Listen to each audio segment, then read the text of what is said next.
There you go. And if you run out of gas on the state line, you push your car back into Ohio so you don't have to get gas in Michigan. Rick Riggin, what are your thoughts on the Ohio State Buckeyes as we stand by waiting for Ed Kracz to join us?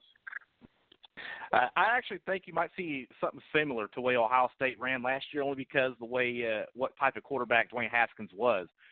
Big, huge arm, and I don't know the type passer that Justin Fields is, but Dwayne Haskins was not a running quarterback. He's a pocket passer, and Justin Fields is that exact same way. I think they're going to use some of that. It's going to look similar. They're going to use that same formula, that downfield passing attack with Justin Fields if he has that type of arm.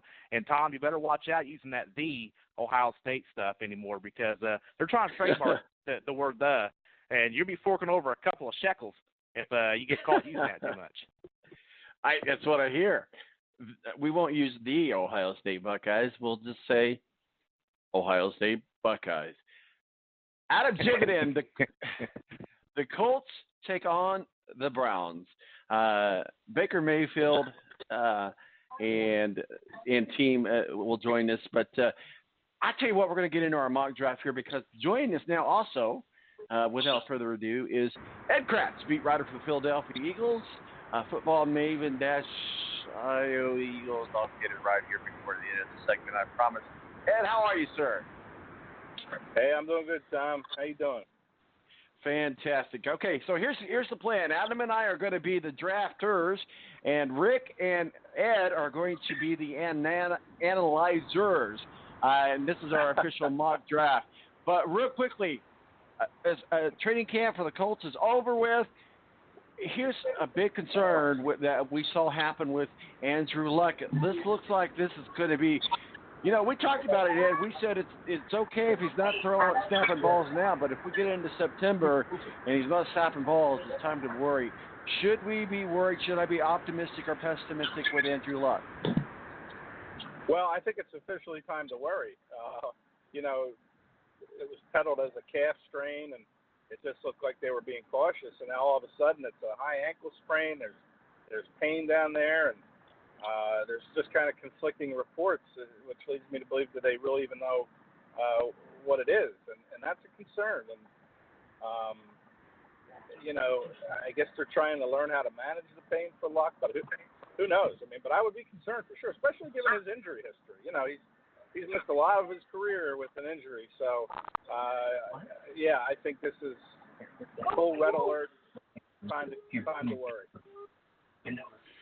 All right, guys, let's get into our mock draft, and we're going to let Adam have the first pick overall. Adam, as we go into our mock draft here, you feel free to draft whoever you want. Tomorrow night is the official balance draft, and everybody on this call except for Ed Kracz is in the league. But that's okay. Didn't mean to call him out or anything like that. Adam, first pick overall. What say you, sir? Oh, man. If I'm sitting number one overall, I feel like I've got to get somebody that's going to be the workhorse of their offense. And this is kind of the first year in a long time from a running back perspective. We don't really know what to expect. Elliott holding out. Todd Gurley looks like a shell of himself after the season.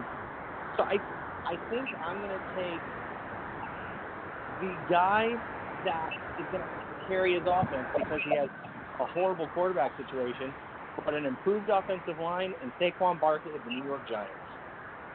Saquon Barkley of the New York Barkley. See, it just never stops. Once it sticks in my head, it's like Kaepernick, Ed and Rick, and those that have been around me for a while. I remember when he was in college, we were talking about it at Penn State, I called him Broccoli. Saquon Barkley, we'll start with you, Rick. What are your thoughts? First overall pick. Well, first I would say, it's a good thing Ed is not in our league, because I don't know if I want to be in a fancy league with somebody that carries around that much insider information. There's no way. That's like the Martha Stewart going to prison type stuff he might bring to the table and just get one over on everybody. So that's kind of a good thing, I guess. I think it'd be cool to be in a league with Ed, but that guy's got a lot of info, man, we just won't have. But I know. We might as well give him the trophy and money as it goes. I do like Saquon number one. I would just say my only issue is the quarterback position for the Giants. I mean, how often will he be put in the situations to rack up a bunch of points here? Because with Eli going downhill here fast, and then looking at Daniel Jones possibly making an appearance at some point this year, it's the quarterback position. And if you're not going to take a quarterback number one, then you need to be looking who's that quarterback to feed the ball to everybody else on the team when you make your first pick. So I would just worry about the overall offense quarterback position, who's going to feed the ball to Saquon. Go ahead. What are your thoughts? First overall pick, Saquon Barkley. Well, thanks for that compliment. But too much information isn't always a good thing. You can have that analysis or paralysis by analysis. So this is true.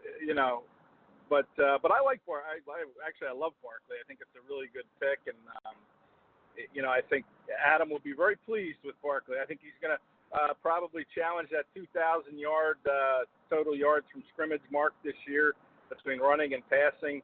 I think he'll surpass 2,000 yards, and he's going to score a ton of touchdowns too. He's the best running back in the league. He might be the best player in the league outside of probably who Tom's going to take at number 2. But I'll let you get to that, Tom, and see if it's who I'm thinking of. I may not be exactly who you're thinking of. I'm trying to earn brownie points with my good friend Rick Riggin here. So I'm going to go ahead and go with the running back from Detroit, Keon Johnson. Johnson? Johnson? It's Johnson, that's right. Carry on. Carry out. Which is a cool name Carry for a on, running back, Rick Riggin. Well, all right, Rick, quickly. Johnson, we get into the number, the next pick with Adam. Go right ahead. Well, Adam, just look at the history. Just look at the history for the Lions running backs and getting 100-yard rushers every year. I mean, Carry-On did it last year a couple of times. So is he going to step it up? It could be a good pick because they actually have a lot of weapons around Matt Stafford this year, but we don't know about this New England Patriots offense they're trying to work out up there in Detroit. So I don't know what to make of the offense. I do like the pick, though, but I don't know if he's a running back one. Ed, go ahead. What are your thoughts? Carry on, Johnson. Well, here in Philadelphia, we like to boo, so I'm going to go boo on that pick. I think that's way too early to pick Carry On Johnson. I know, I'm being aggressive, way aggressive. I mean, I know Rick's probably smiling away over there, but I didn't think you'd take him. Now, I think they're smiling at the decision-making of that pick. Yeah, I see who Adam takes. I know who I would take first, and he's still hanging out there. I think I know who you're talking about, too, but we're going to go ahead and go to Adam. Adam, who's your next pick in the mock draft 2019? Well, so in this mock draft, are we doubling up on same position players, or is it how I would draft the team myself? You get to do whatever you want. You are the emperor of your team, sir. All right. Well, if we're going to start 2 running backs, then we could either go. I'm placed with an option here. It's either take another running back, or since there's only 2 of us, I could take the best quarterback on the board, which is probably, I think, the route that I'm going to do for right now, and take the MVP of the league. There you go. The Kansas City That's Chiefs, what I was waiting Patrick on. Mahomes. There you go. That's the one I was waiting on right there. I missed it. I'm so sorry. Go right ahead. What did you say again? Patrick Mahomes, quarterback, Kansas City Chiefs. You're going to draft a number. Okay. I'm not going to say a word. I'm not going to say. I personally wouldn't draft the quarterback this early because quarterback's going to be there a long time. But with Patrick Mahomes, I think it's worth an early pick. Ed, what are your thoughts? Yeah, that's who I had in mind was Patrick Mahomes. I would definitely take Patrick Mahomes. That guy, MVP of the league, lots of touchdowns. He threw 50 touchdowns last year.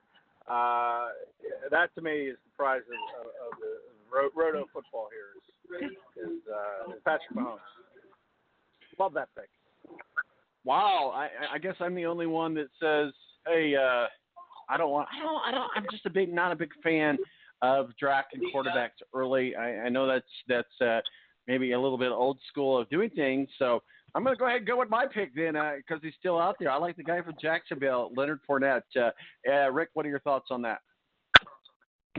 I think I'm going to have easy pickings tomorrow night in our draft if you're going to take Kerryon Johnson and Leonard Fournette over Patrick Mahomes and Saquon Barkley and all these other guys.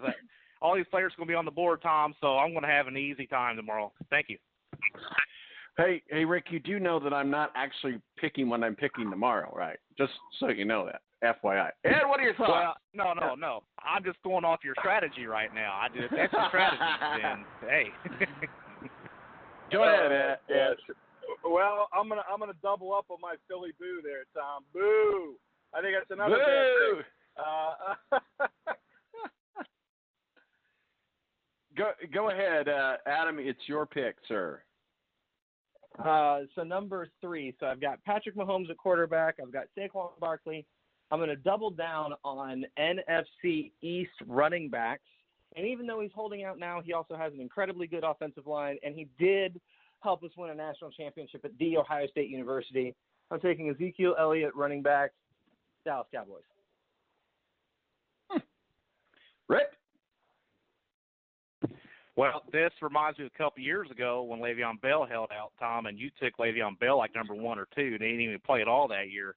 I do think somehow he gets signed by week 1. I think that's a great pick. And then when we get down the list here, start getting receivers, I got a guy in mind before I would take receivers. And I'll let you know when one of you guys pick him. All right, you let us know. Go right ahead. Ed, what are your thoughts?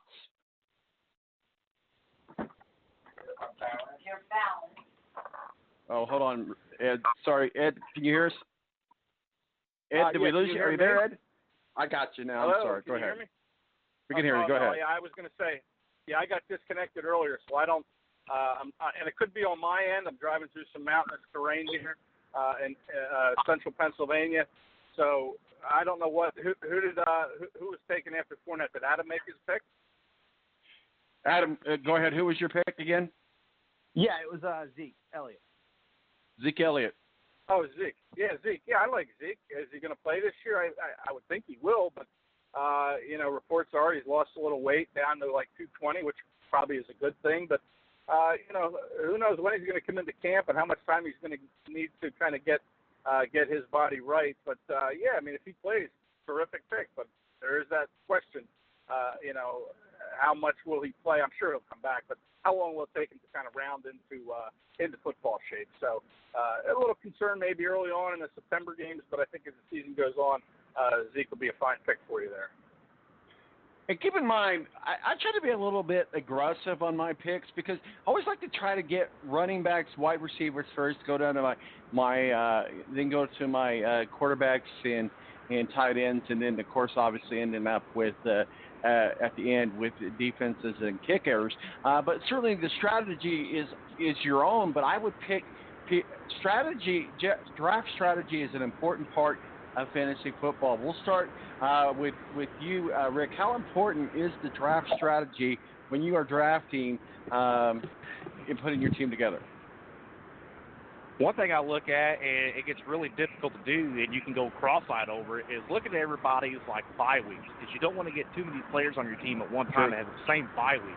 I've ran into that before, where I'm having to get guys off the waiver wire just to build a team because I didn't pay attention to bye weeks. So pay attention to bye weeks when you're doing your strategy, man. That is highly important. That's probably the number one piece of advice I can give you.